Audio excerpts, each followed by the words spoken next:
We are in the 4th day of Gyan course, that is concrete microstructure and characterization, as well as International Conference ICACBM 2018.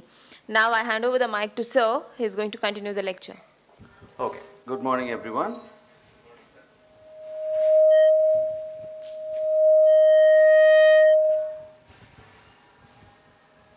It doesn't probably like me going too close. You can hear me, right? All of you can hear me? Okay. So yesterday we covered quite a bit of microstructural characterization. Many advanced techniques, many techniques that you can use, and I gave you the example of ImageJ that you can download freely and use for a lot of your image processing quantification applications. So you can use, if all you want is to quantify how much of paste I have or how much of aggregate I have, you can even scan a nice flat scan of your concrete sample and do the analysis. If you want to do the more refined phases, the pores, then you have to do an SEM image and do a characterization. So you can do it in a lot of different types of images. I showed you a variety of different ways in which you can do image analysis. Now, the other thing that you can do as far as predictions. So a lot of times what we do is we do experiments, we get results, right? But you may not be able to do all the experiments that you want. So the experiments that you do, if you smartly do those experiments, if you identify what are the experiments that you're actually doing, you might be able to use some modeling techniques to extrapolate what you're actually finding, right? Typically, what most people do is you do all the experiments. For example, strength, you measure all the strength, you measure all the porosities, plot strength versus porosity, you fit what Excel gives you the best fit is, and you say that's my model. That's not a model, that's just a fit. There's a difference between a fit and a model. A fit is a post-processing component of your results. So you get data, you predict what it is from those data, that is a fit. A model should be able to capture the physics of the problem and be able to predict parameters that you have not experimentally done, right? So if you do between strength and porosity, you get some trend. Say for example, you do a porosity between a range of 0.3 and 0.5. You get a trend. Can you extrapolate to 0.6? Can you extrapolate to 0.2? You may not be able to do that, right? So the fit remains a fit. A model should capture the physics of the problem and be able to explain what is happening even beyond the ranges of your experiment. So if you want to do a model, if you want to do modeling, then you have to actually do it from a first principles, fundamental point of view. So there are different ways of doing models. If you do finite elements, if you're a structural engineer and you do finite elements all the time, that's a finite element model which is based on the physics of how a structure behaves when you apply a load, whether it's a mechanical load, a thermal load, or chemical load, whatever, right? So what you do is then you have the basic physics of the problem solved, right? So if you're doing a finite element analysis of a beam under bending, every element you have the compatibility equation satisfied, right?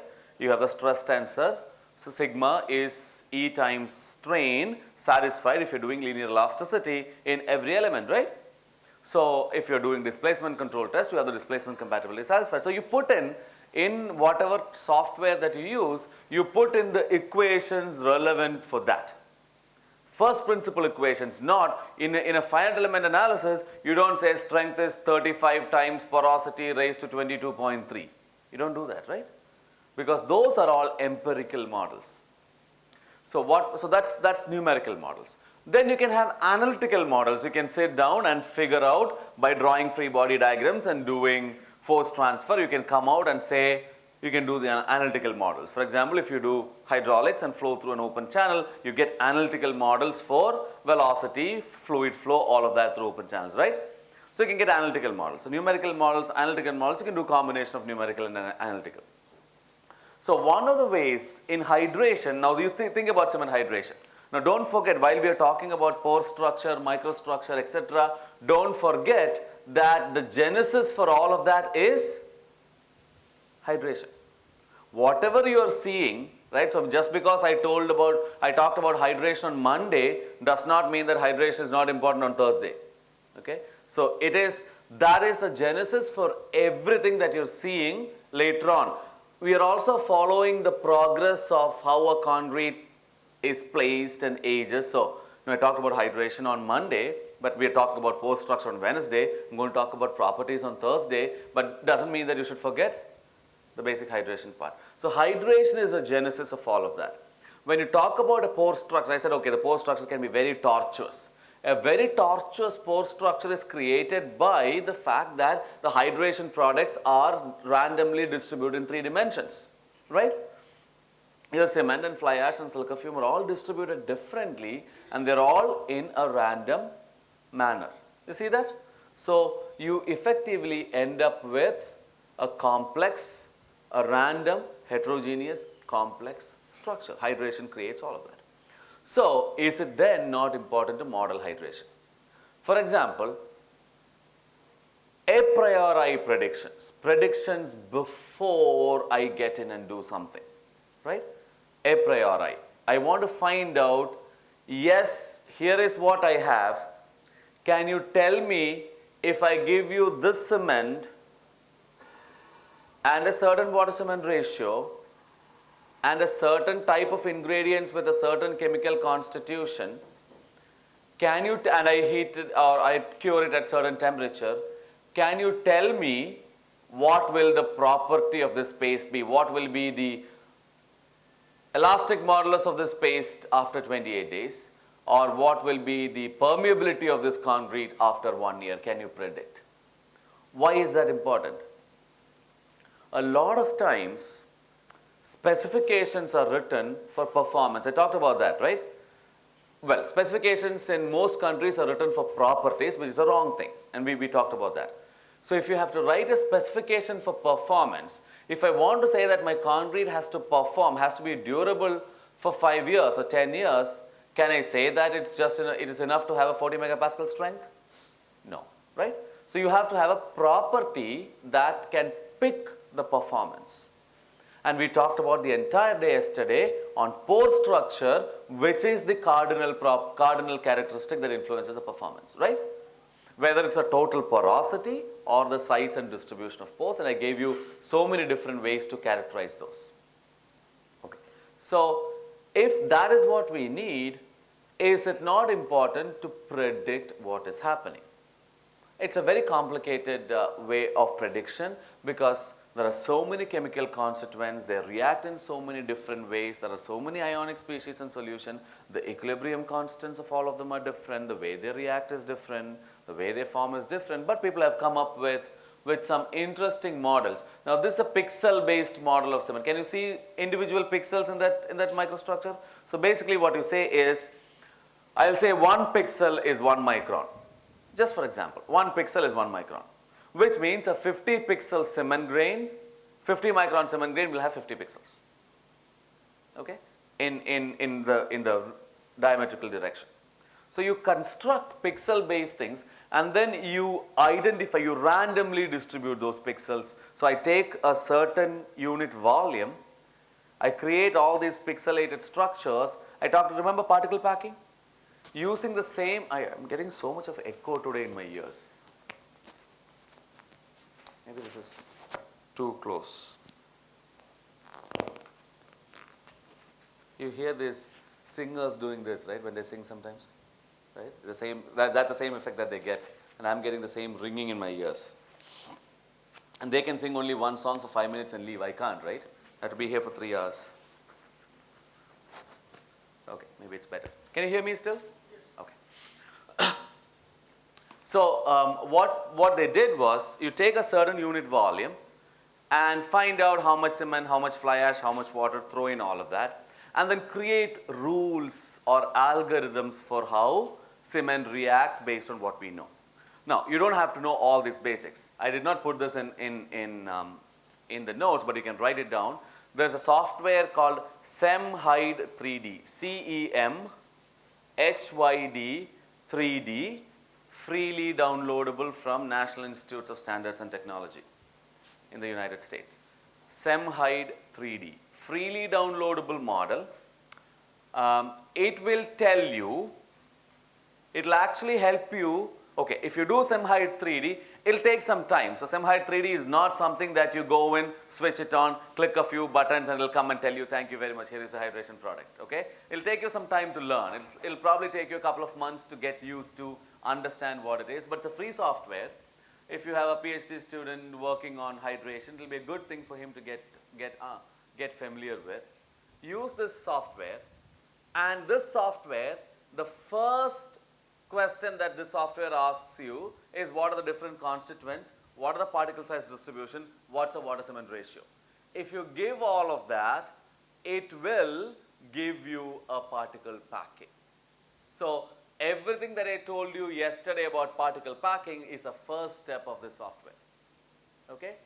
It will ask you to, so again, it's all based on statistical random probabilities. So it'll ask you to give a random number between, I don't know what it does now, I think between 0 and 100, a positive random number. You give that random number. If you give 50, it's just using that random number to find out in this big cube where it should place the first particle. And then it'll take on and do a lot of randomization and place all the particles. You should give the particle size distribution. You should give the particle size distribution in a text file as to what size, how much of volume, right? Like you do a cumulative size. When you do a sieve analysis, you get the size and the amount, right? The same thing you have to give in a text file. You have to do it for cement, do it for fly ash, do it for whatever you have. Once you do that, it will tell you, it will pack all the particles in the medium. That's a packing part, and you will know how much of porosity is there in the fresh state, basically how much of water is there. Now remember, when you have a water cement ratio of 0.4, by water cement ratio by mass, that's what we do, right, 0.4, which means 40% of the mass of cement is water. But remember, water has a much lower density than cement. Therefore, if you do it in volumes, remember, things don't react in mass, things react in volumes. If you convert it into volume, a water cement ratio of 0.4 converts to water cement ratio by volume of 1.26. So suddenly when you look at it, you will say, oh my God, did I put in so much of water in the system? Because you will see very few particles and a lot of water, right? For every one particle or every 1 cubic centimeter of cement, there is 1.26 cubic centimeter of water in the system, even if you have a water cement ratio of 0.4. So don't get scared, that's what your system is. So when you say, oh, I have a very low water cement ratio of 0.4, the concrete that you're saying is saying, no, that's what you think, I am getting a lot of water to swim around. Because reaction happens in volumes, not in masses. Right? Reaction is a volume generation product. Because we are very poor in measuring volumes and we can measure mass very quickly, we do mass. Again, another key point, you will never measure, when you're weighing something, you're measuring the mass, not the weight. So remember, know the difference between mass and weight. We always used to have a question, that will be the first question typically in the undergraduate engineering mechanics class. You have a certain thing of weighing 10 kilograms in earth, I take it to moon, how much it will weigh, right? You'll have the standard question, just to distinguish between mass and weight. So you're reacting by volume. So first, the software packs everything in a volume, and then you can specify the chemical composition of the cement. You can specify how much of calcium, how much of silica, how much of alumina, because reaction has to have chemical compositions, right? You can specify those chemical compositions, and then it will do this pixel base. So basically what the reaction does is, now these are all reaction products. Can you see the gray reaction products around the white cement, the black pores, the blue, some other particles, all of that? So this is a nice, very visual thing, and it will generate so many different images that you can do a time-lapse imaging, and then you can use some software that does photographers and videographers use for time-lapse. You can use such photographs, put those images in, and then you can do a time-lapse photography of cement hydration. It'll be nice to visually do. Again, from a scientific point of view, what is more important is how much of reaction products are formed, where are they formed, what ratio do they form and all that. So once it's packed, you can let the hydration start based on the rules and algorithms, and it will give you different guidelines on what the rules are. You give those and it will start the hydration reaction. The day, so 28 days, so again, a computer is doing it, right? So a computational time is different from real world time. Okay? So time, the computer clock, the way in which you use the computational time is different from a real world time. So basically you do steps. Anybody who has done finite element analysis does that, right? You do time stepping. You do time increments in time. So one day does not mean one day, it depends on the time step that you choose. Right? How many of you have done some finite element work on any finite element analysis on any of those? No structural engineers? Okay. So if you do finite element analysis, you will do time stepping. Same thing, you will do incremental time stepping. So one day, and then you have to check what that means. It might be 20,500 time steps. So you are getting the result in terms of time steps. You should look at what the corresponding factor is to make it in terms of days. You can get degree of hydration, you can get rate of reaction, you can predict the heat of hydration, and using this 3D model, you can predict how much porosity. You can use the same principles that I gave you yesterday on finding porosities, pore sizes, pore volumes. So basically, you're sitting in front of your computer and predicting how cement hydrates without even touching a grain of cement. Right? It is good if you have touched a grain of cement, know what actually happens, and then come and do it, rather than telling a student before he knows anything about cement, here is a wonderful software, go and use it. You don't have the physical feel for it, right? You have to have the physical feel for the material that you are dealing with. You get your hands dirty first, and then use the software to extend your understanding so that you can now do more models. Now I can do a lot of different things. I can say that, well, I started with a water cement ratio of 0.4. What happens if I want to do a water cement ratio of 0.38? So if you're for 28 days, if you're going to the lab and doing it, you have to go, make a mix, wait for another 28 days to do the testing, right? Here, you're done in another 3 hours. So you get a lot of results much faster, and you can make a lot of what-if scenarios. When I start to design my concrete, I can use these tools. Okay, I put in 20% fly ash. What will 25% fly ash do to hydration? I want limestone. Oh, I have only 3 micron limestone available.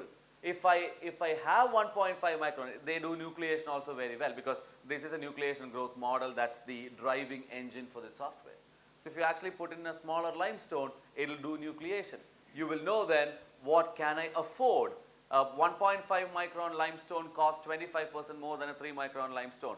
Is it beneficial for me to add that extra cost, and what is the effect of the final properties? Can I afford to do that? You see the combinations that you can start trying? You can do a lot of these different things, so that now you are designing the material from first principles rather than randomly selecting a certain mix design. Now you're doing materials by design. This is the way to go if you want performance-based designs. This is the way. Otherwise, you will be doing a lot of testing. The problem with lot of testing is not that money will be spent on a lot of testing. That's okay. You may have a lot of money. You may have a lot of people to come and walk into your lab and help you to test. You might say, I have a lot of manpower, I don't care. But the problem with a lot of experimental testing is that your chances for error increases the more you start doing, more experiments you do, right? You have error propagation. You, at some point of time, and some of you, if you're PhD students, you will know, you would have gone to the lab, done 2 months of research. When you come back, you're scratching your head with the data, right? You don't know what to do. And that is another advice for anybody who is a PhD student doing research. If you have not looked at your data for 2 months and you were in the lab all those 2 months, you're doing something tremendously wrong. Every day, every week, you should analyze your data. You cannot say that I'm doing experiments 3 months down the line. When I'm finished with my experiments, I'll analyze your data. It's going to be too late 3 months down the line. Number one, how many of you really keep a research notebook with you when you do research? How many of you write in the paper towels that you have in the lab all the strength results? You don't do that, right? Please don't. Keep a research notebook. Input whatever the research results you get into an Excel sheet every day. At least once every couple of days, every week at least analyze your data, try to make conclusions, see what you want to do further. Slogging in the lab, again, nobody gets a PhD for the time spent in the lab. Okay? If that's the case, the technician of your lab should have about 5 PhDs by now. Okay?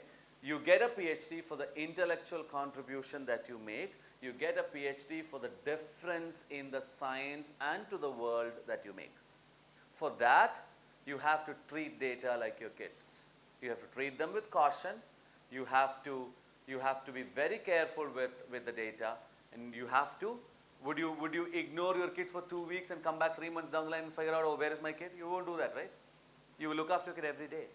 You will check what they're doing every day. That's exactly what you do with the data. I've heard this a lot of, when I go to IITs, a lot of institutions and says, oh, sir, I'm doing this experiment. Sir, what's the data? Oh, I don't have a data, sir, I haven't done it, I'm doing experiments now. What do you mean you're doing experiments now? Your data will come from sky one day fall, and you have the data. You haven't analyzed or interpreted it. Do it every day so that you know if you're making mistakes, you're not waiting 3 months to correct it. You correct it on the fly, right? Do it quickly, okay? So this one helps you to find out what happens at a later date based on data that you have now, so that you have a predictive tool available for engineers and researchers to see what is happening. Somebody comes in with a type 3 cement. Some company manufactures, somebody comes in with and says, I have this wonderful new material admixture that you can put in concrete, it will react and will do these wonderful things. You tell him, give me the chemical composition, give me whatever physical and chemical data that you have about the material. Come, let me try and prove that it works. You can do some experiments, but you can't do all the experiments. You can do a software like this and say, and corroborate if what they're saying is right or wrong. Right? It gives you a lot of freedom to do research the right way so that you're not making mistakes. And also, it gives you much more confidence in saying that, yes, what I have designed is how it will perform, because I have checked it with experiments and I have corroborated it with models. Models by alone, no good, right? By alone, I mean, if you put in if you have a model alone and you start off saying that, God, I need a degree of hydration of 60% within 14 days, and I have no experiments, I have only model. I can do it, right? I can change the particle size distribution. I can change the calcium content of my cement. I can change the particle size distribution of lime. So whatever I can get you a degree of hydration of whatever I want in whatever time. But you have to corroborate it with experiments.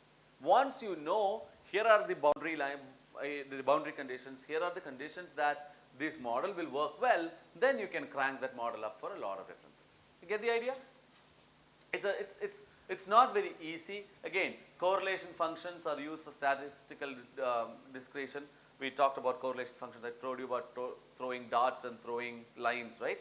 Same correlation functions are used in these models also. So it'll be a good thing for you to find out and see what is happening in these systems. Oh, then switch it on? Okay.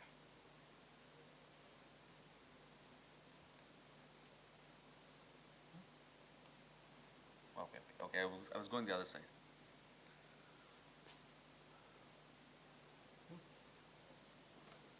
Didn't want to do it? Okay. So, just to give you what different things you can do. So, if I take a cube, no, I think it's doing now. No? Okay, oh, it has to go there.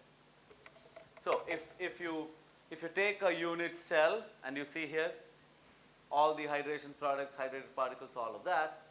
If I take that and say it's a cube, right? You take a cube, and then if I take the cube and apply a unit strain or a unit stress on that cube, I solve the simple elastic equation, right? Stress times strain, right? Sigma and epsilon over that unit volume, and then do whatever other mathematical tools I want. I can get elastic modulus, bulk modulus, Poisson's ratio, everything. Right now, I'm not relying on, again, you have to verify and validate this with experiments, but once you do it a few experiments, this then becomes a scheme that you can use over and over again. So you can actually do this elastic determination. It's not that easy as a simple equation I've put in, but again, I don't want to hold your hands. If you're really interested, there are papers. You can even search for my name and my papers. We have papers on this. You can figure out how to do this. But it's possible. You create a 3D microstructure, you apply unit strain, you get elastic properties. You apply a unit electrical current, you get electrical properties, conductivity. You apply a unit heat flux, you get thermal properties, thermal conductivity. Now with one model, you're doing pretty much every property that's possible to predict. It becomes a very powerful tool to do what we call materials by design. Otherwise, thermal conductivity, my lab instrument is not there, I have to go somewhere else. Electrical conductivity, I have to find out somebody else. Mechanical properties, I have to take it somewhere there.